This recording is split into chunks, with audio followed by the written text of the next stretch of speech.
Hello అందరికీ ఈ రోజు వ్లాగ్ ఏంటి అంటే మేమైతే మా మమ్మీ వాళ్ళ ఇంటికి వెళ్తున్నాం. చాలా డేస్ అవుతుంది కదా అప్లోడ్ చేయక నేను మినీ వ్లాగ్. సో ఈరోజు అయితే అప్లోడ్ చేస్తున్నాను. మా వాడైతే రెడీ అయిపోయినా, నేను కూడా రెడీ అయిపోయినా. మా వాడికి ఇట్లా తిరగడం అంటే చాలా ఇష్టము. అందుకే ఫస్ట్ రెడీ అయిపోయి ఇంకా బయటకు వెళ్తూ ఉన్నాడు అనమాట. సో అప్పుడు నేను క్లిప్ తీసుకున్నా. ఇంకా బస్సు ఎక్కేసరికి ఇంకా అంతేం రష్ లేకుండా అనమాట. మేము వెళ్ళింది ఆఫ్టర్నూన్ టైంలో. చిన్నోడైతే ఇంకా బస్సులో పడుకున్నాడు మంచిగా హాయిగా. ఇంటికైతే రీచ్ అయిపోయాము ఫైనల్గా. ఇంకా మా చిన్నోడైతే చాలా బాగా ఆడుకుంటాడు మా డాడీతో కానీ, మా చెల్లితో కానీ, మా మమ్మీతోటి కానీ. తమ్ముడైతే స్కూల్కి వెళ్ళిపోయాడు. మా డాడీ వాష్రూమ్లో ఉంటే మా చిన్నోడు బయట ఉండి తాత తాత అని పిలుస్తున్నాడు చూడండి. చేతోడైతే ఆడుతూ ఉన్నాడు. మా మమ్మీ వాళ్ళకి షాప్ ఉంటుంది అనమాట. సో షాప్లో అన్నీ చదువుతూ ఉన్నాడు ఆ సామాన్ అంతా. చూసి అట్లా నైస్గా డీసెంట్గా ఉంటాడు కానీ అసలు ఆపోజిట్, క్వైట్ ఆపోజిట్. చాలా నాటీ అనమాట మా చిన్నోడైతే. చాలామంది అట్నే అనుకుంటారు సైలెంట్ అని, అస్సలు కాదు.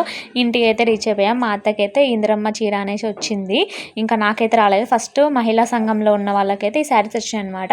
బాగున్నాయి శారీస్. ఒకరికి ఇదే కలర్ శారీ అనమాట. డిఫరెంట్ కలర్స్ అయితే ఏం లేవు. మా హస్బెండ్ అయితే గిఫ్ట్ తెచ్చిండు నా కోసం అని అనుకోకండి, మా చిన్నోని కోసం తెచ్చిండు. చాలా డేస్ నుంచి అనుకుంటున్నా తీసుకుందాం అని చెప్పేసి మా హస్బెండ్ తెచ్చిండు అనమాట. చాలా క్యూట్ ఉంటుంది కదా ఇది. సబ్స్క్రైబ్ చేసుకోలేదు ప్లీజ్ చేసుకోండి, లైక్ చేయండి అందరికీ. Bye bye.